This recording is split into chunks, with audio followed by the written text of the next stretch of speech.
Ma'am, you been drinking today? Your eyes are glassy, you're sweating. Smells like alcohol in here. No, need sugar. I'm sick. Yeah, that's what they all say. Look at me. How much have you had? It's medical. Bracelet right here. Ma'am, slurring your words doesn't help. I'm not buying the excuse. Step out of the vehicle. Tuesday morning started like any other for Alice Winston. She woke up at 6 in the morning, prepared breakfast, and mentally reviewed the lesson she would teach that day to her second-grade students.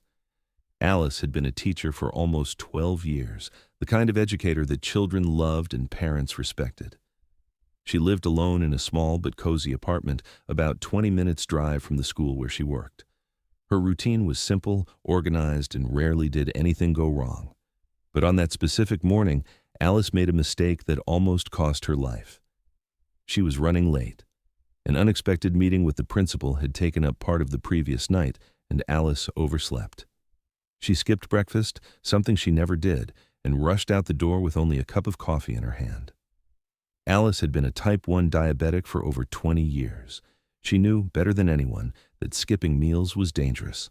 Her body depended on insulin she administered herself, and any imbalance between insulin and food could cause serious problems. But that morning, with the rush and hurry, she didn't stop to think about the consequences. She was driving on the highway when she felt the first signs. Her vision began to blur. Her hands trembled slightly on the steering wheel. She recognized the symptoms immediately. Hypoglycemia. Her blood sugar level was dropping dangerously. Alice tried to focus on the road, looking for a safe place to pull over, but the dizziness was getting worse fast. She knew she had chocolate bars in her purse, stored exactly for emergencies like this. But reaching for the purse on the passenger seat while driving seemed impossible at that moment. The car began to swerve slightly from the lane. Alice blinked several times, trying to clear her vision, but everything was becoming foggy. She could feel sweat running down her forehead, soaking her blouse. Her breathing was irregular. Every second that passed, she felt weaker, more confused. She tried to slow down, but her reflexes were compromised. That's when she saw the blue and red lights flashing in the rearview mirror. A police car was right behind her, signaling for her to pull over. Panic took over Alice.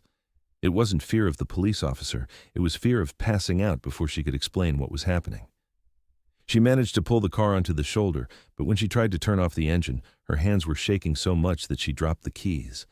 Everything seemed to be happening in slow motion. She could hear footsteps approaching the car.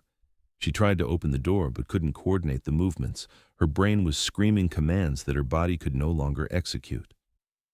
The police officer who approached the car was Officer Marcus Turner. He had been on the force for 6 years and had a reputation for being strict, especially when it came to drunk drivers.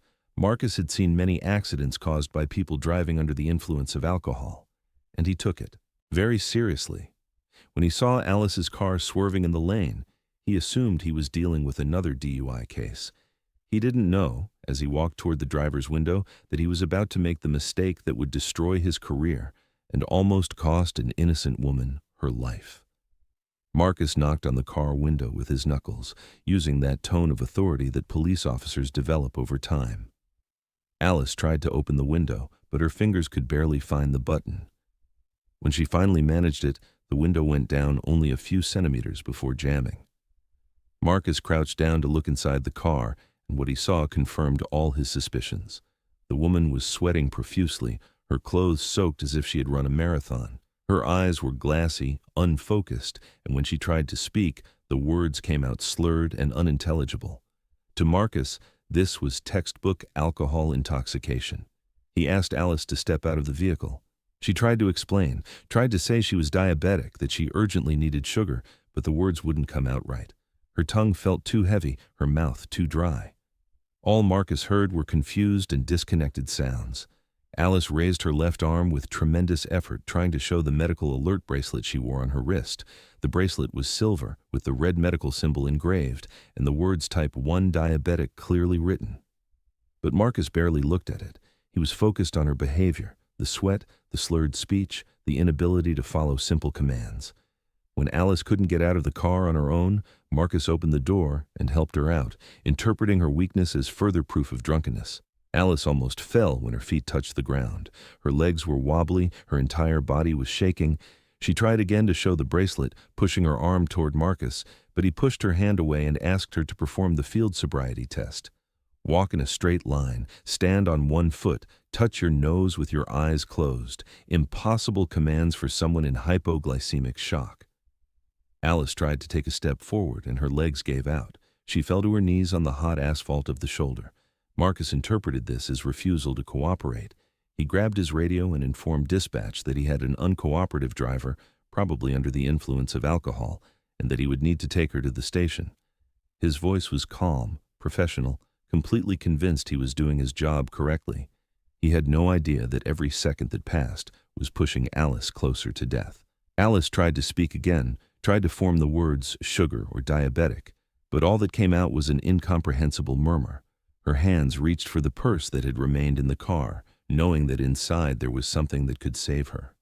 But Marcus interpreted the gesture as an attempt to grab something dangerous. He held her arms firmly and said she was being detained. Alice felt the cold handcuffs closing around her wrists. The metal squeezed her sweaty skin. She tried to protest, but now not even sounds were coming out anymore. Marcus helped Alice into the back seat of the patrol car. She collapsed onto the seat, her body completely without strength. He closed the door and returned to her car to do a quick search. He looked for bottles of alcohol, beer cans, any evidence that would confirm his suspicions. What he found was a teacher's bag full of graded tests, colored pens, and at the bottom, 3 chocolate bars and a diabetes emergency kit with syringes, test strips, and a glucose meter. Marcus saw these things but didn't make the connection. He had decided that Alice was drunk, and his mind was looking for evidence to confirm that, ignoring everything that contradicted his theory. The patrol car drove down the road toward the station with Alice unconscious in the back seat. Marcus looked in the rearview mirror occasionally, expecting to see a drunk driver sleeping it off, recovering from her drinking.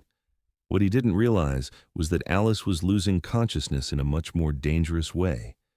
Her head hung to the side, lightly bumping against the window with each jolt of the road. Her lips were turning pale. Her breathing, which had been irregular before, was now becoming shallow and weak. Her body was entering the final stages of hypoglycemic shock, and Marcus drove calmly, completely oblivious to the medical emergency happening inches away from him. Arriving at the station, Marcus parked in the processing area and got out of the car. He opened the back door and called Alice by name, which he had seen on her driver's license. No response. He called louder, with that impatient tone he used with people who pretended to be asleep to avoid consequences. Still nothing. It was only when he touched her shoulder and Alice's body fell completely to the side, limp as a rag doll, that something inside Marcus began screaming that something was very wrong. She wasn't just unconscious, she was dangerously unresponsive. Marcus yelled for help. Other officers ran to the patrol car. One of them, a veteran named Officer Davies who had 30 years of experience, looked at Alice and immediately recognized the signs. He had a diabetic brother. He knew what an insulin shock looked like. Davies practically shoved Marcus out of the way, checked Alice's weak pulse, and yelled for someone to call an ambulance immediately. He searched for a medical bracelet, any indication of what was happening, and found exactly what he was looking for on Alice's left wrist. Type 1 diabetic. His words echoed through the station parking lot like a sentence. Marcus felt his blood run cold. The ambulance arrived in 4 minutes, but to Marcus it felt like hours. The paramedics sprang into action with an efficiency that showed they had seen this before.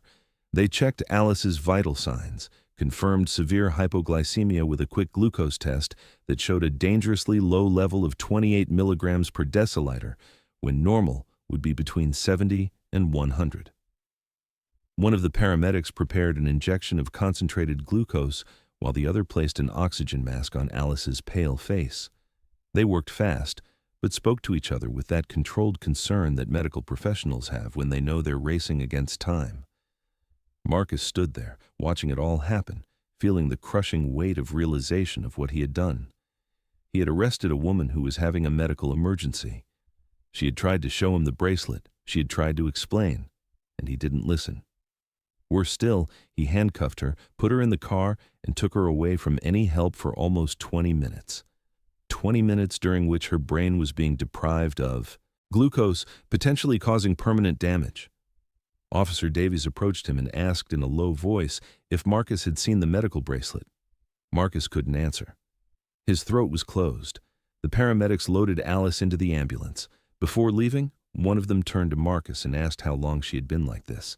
Marcus had to admit he had pulled her over more than half an hour ago. The paramedic shook his head, not with anger, but with that deep disappointment that is worse than any yelling. He said that every minute mattered in cases like this, that the brain could suffer irreversible damage, that Marcus should have noticed the signs. The words hung in the air as the ambulance departed with sirens blaring, taking Alice to the nearest hospital in a desperate race to save her life and her mind. Alice woke up in the hospital 3 hours later, confused and disoriented. The first things she saw were bright fluorescent lights on the ceiling and the worried face of a nurse leaning over her. Her head was throbbing, her mouth was dry. She had tubes connected to her arm and machines beeping around her. It took a few minutes for her memory to return in confused fragments. The road, the police officer, the handcuffs. Then, nothing but darkness. The nurse gently explained that she had been brought in critical condition, that her blood sugar level was dangerously low, and that the paramedics managed to stabilize her in time. In time for what? Alice asked in a weak voice. In time to prevent permanent brain damage or death, the nurse replied calmly. The next few hours were a blur of doctors asking questions, neurological tests to check for cognitive damage, and Alice trying to process what had happened.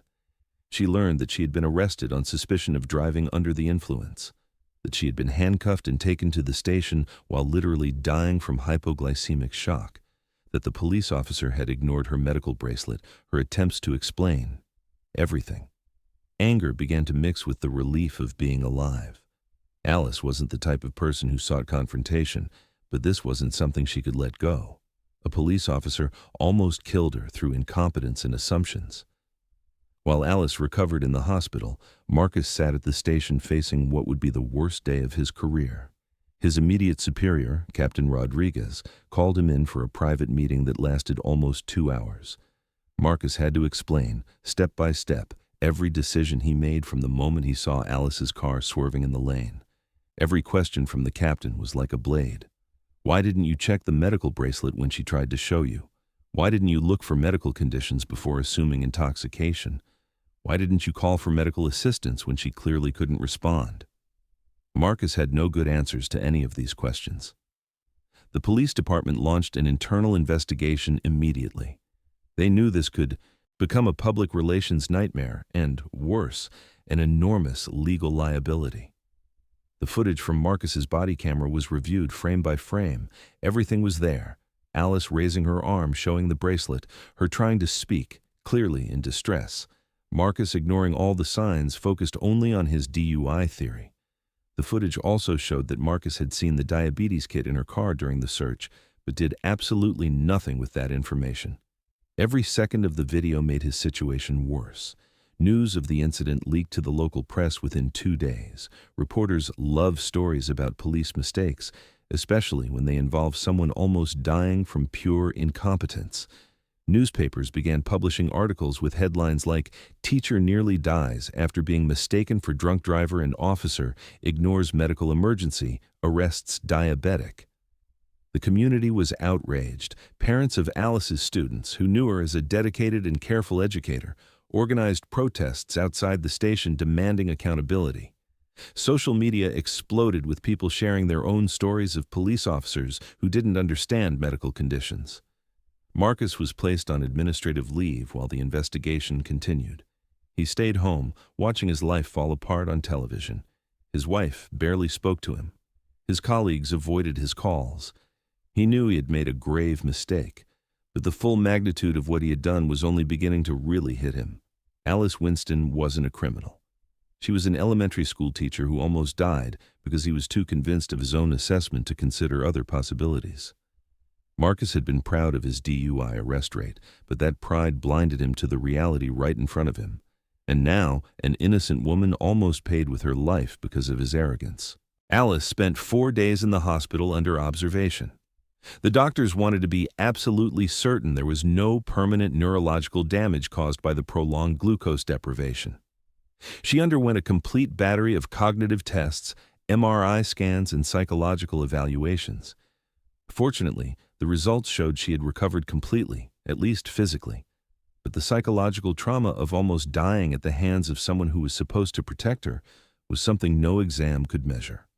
Alice had nightmares about being trapped in that back seat, unable to move, feeling life slipping away while no one helped her. She would wake up sweating, heart racing, reliving those terrible moments. When she was discharged from the hospital, Alice went directly to a law firm specializing in police misconduct cases. She didn't just want an apology.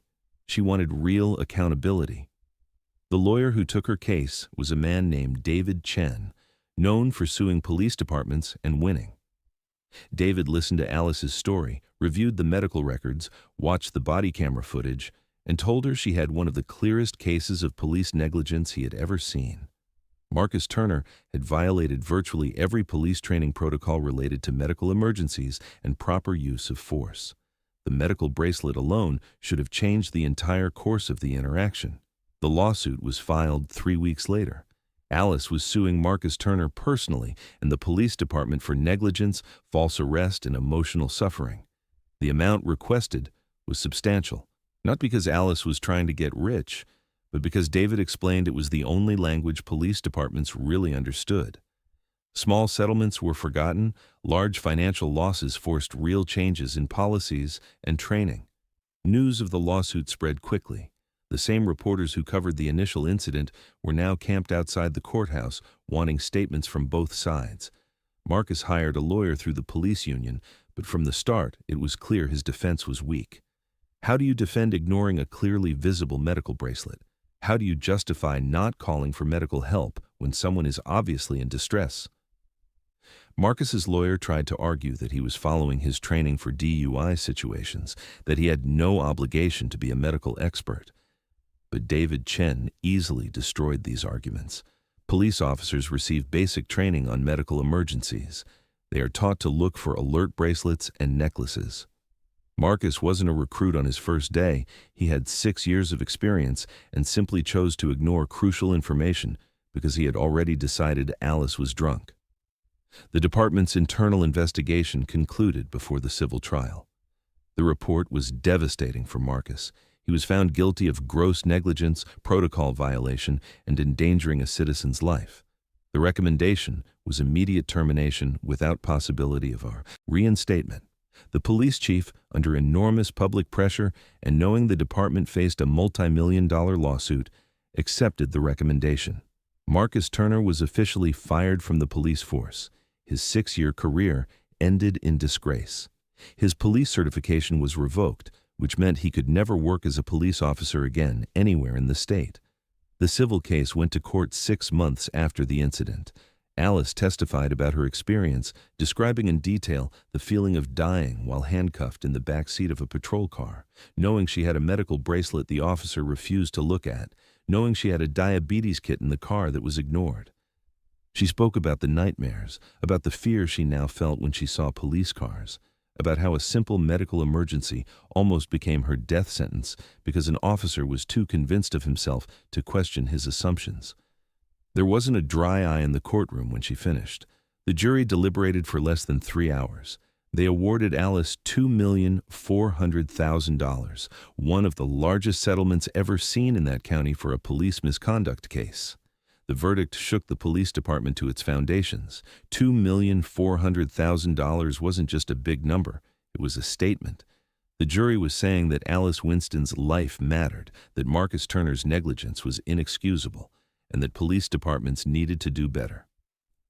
The police chief called a press conference the day after the verdict, where he personally apologized to Alice and announced immediate changes to training protocols. All officers would be required to undergo intensive training on medical emergencies, including recognition of symptoms of diabetes, epilepsy, and other conditions that can mimic intoxication. Medical alert bracelets and necklaces would be checked on all traffic stops where there was unusual behavior. It was non-negotiable.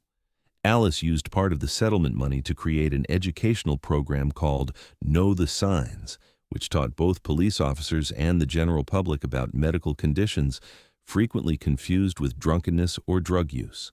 She worked with diabetes organizations to develop training materials, videos, and simulations that showed exactly what a person in hypoglycemic shock looked like versus someone actually intoxicated.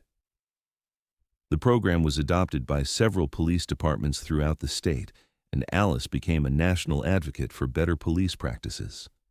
She transformed her trauma into something that could save other lives, ensuring that no one else would go through what she went through. Marcus Turner disappeared from public life after the verdict. He lost his career, his reputation, and according to some reports, his marriage as well. The weight of knowing he almost killed an innocent woman through pure stubbornness destroyed him in ways no court sentence could. Some fellow officers said they saw him months later working in private security, a job that didn't require police certification. He looked 10 years older, they said, carrying the weight of his choices from that day as a permanent mark. Marcus gave only one public statement after the verdict, a brief apology to Alice that sounded rehearsed and empty. He never really took full responsibility for what he did. Alice's story became a case study in police academies. Future officers watch the footage from Marcus's body camera and discuss each moment where he went wrong, each opportunity he had to make the right choice and didn't. Instructors use the case to teach about confirmation bias, the danger of clinging to a theory and ignoring contradictory evidence, and the critical importance of checking medical alert bracelets and necklaces.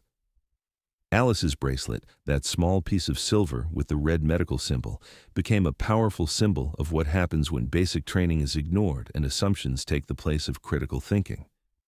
For Alice, life gradually returned to some version of normal. She returned to teaching, though now she was extremely careful with her diabetes, always with multiple emergency kits, always with alarms set, always with people around her informed about her condition. The nightmares diminished with time and therapy, but the fear never completely disappeared. She still tensed up when she saw police lights, still felt a tightness in her chest when she had to drive alone on empty roads. The trauma left invisible scars that no amount of money could completely erase. But she survived, and more importantly, she used her voice to create real change. The case Alice Winston versus Marcus Turner and Police Department became more than just a lawsuit. It became a turning point in how medical emergencies are handled by police officers across the country. The $2,400,000 settlement was just the beginning. The real legacy was measured in lives saved, in officers who now stop and check medical bracelets before assuming intoxication, in people with diabetes and other conditions who can drive knowing there's a greater chance they'll be treated as medical patients instead of criminals. Marcus Turner paid the ultimate price for his arrogance, losing everything he built in 6 years because of 30 minutes of stubbornness. And Alice Winston, the teacher who almost died, handcuffed in the backseat of a patrol car, transformed her worst experience into a force for change that will continue saving lives for decades.